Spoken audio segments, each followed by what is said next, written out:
Many young, undocumented people living in the U.S. worry that President Trump's immigration policies might put them at risk of deportation.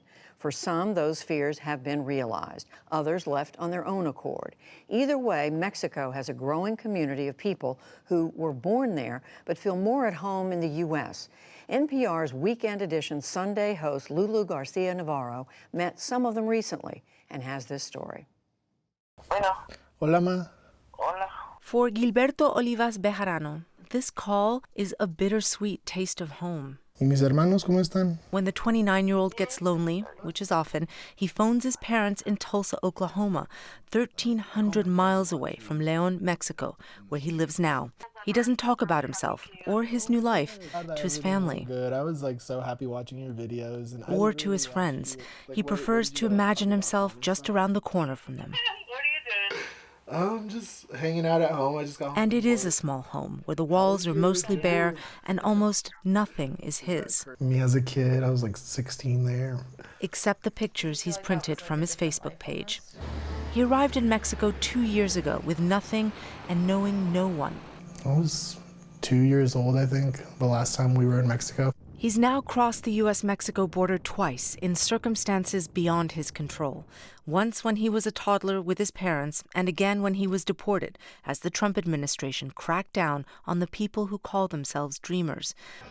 They were brought as children into the U.S. illegally. Many came out of the shadows in 2012, when President Obama issued an executive order protecting them from deportation, known as DACA. It makes no sense to expel talented young people who, for all intents and purposes, are Americans. And I remember the day that Obama announced it, and I was just crying in my car after work, just oh my God, something's finally happening. Before DACA, he had dropped out of high school to focus on getting his GED and a job. He was fearful that he couldn't advance his education undocumented. But once he received DACA, he enrolled in community college. He is part of a new generation, young, educated, undocumented immigrants who gained legal status in the United States under DACA.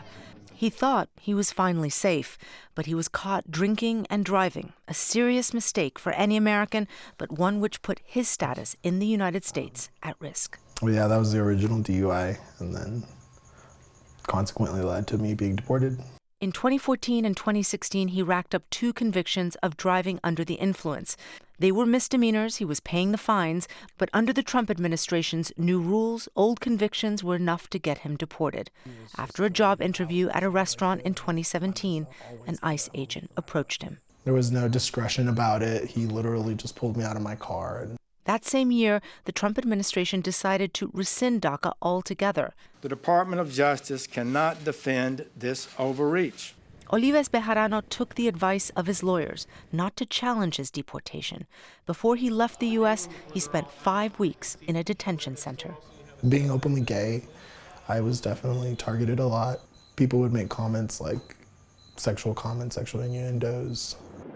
He was left at the border after 3 days on a bus, in shackles, his first time back since he was 2 years old. He could barely speak Spanish. They'd hear my accent and they'd be like, "You're not from here, are you? Where are you from?" Is not being able to see your family the hardest thing for you here? Yeah. I think that's the only hard thing, really, is not being able to hug my mom or hug my dad or harass my brothers. I'm sorry. Here in Mexico, new organizations are springing up, looking to tap into this new generation's potential. This is Hola Code in Mexico City, started in 2017 after entrepreneur Marcela Torres saw an opportunity. The tech sector was looking for people that are resilient, with transferable skills, that can learn really fast, and they know how to speak English and Spanish. Her 5-month program trains deportees and returnees from the U.S. to become software engineers. And they're also taught other skills for their new life, like how to fit into a Mexican workplace. Yeah, we're definitely in a different culture than the U.S. They receive a weekly stipend and are only required to pay for the program when they get a job. Marcela views her program as solving the returnees paradox, born in Mexico, raised in the U.S., but at home in neither.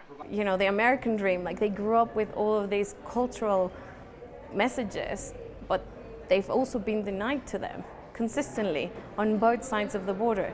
She said that without programs like hers, this entire generation could fall between the cracks. We're seeing Generation 1.5, which is born in Mexico, raised in the US, returned to Mexico. And the amount of people that are coming back, it's also very large, to an extent that if Mexico doesn't do anything about this, it's going to be an entire generation that gets lost. Even without Mexico's help, Generation 1.5 is forging their own path here. They hear us speak English and we look Mexican. People like Mauricio Lopez. He received DACA protections too. Build the wall! Build the wall! But once President Trump was elected, with his anti-immigration rhetoric, Lopez decided he'd had enough and he returned back to Mexico. He's now teaching English at a charity that helps returnees in a part of Mexico City near the Plaza de la Revolucion. The memorial here commemorates Mexico's revolution. It's become the unofficial hub for deportees and returnees like Mauricio.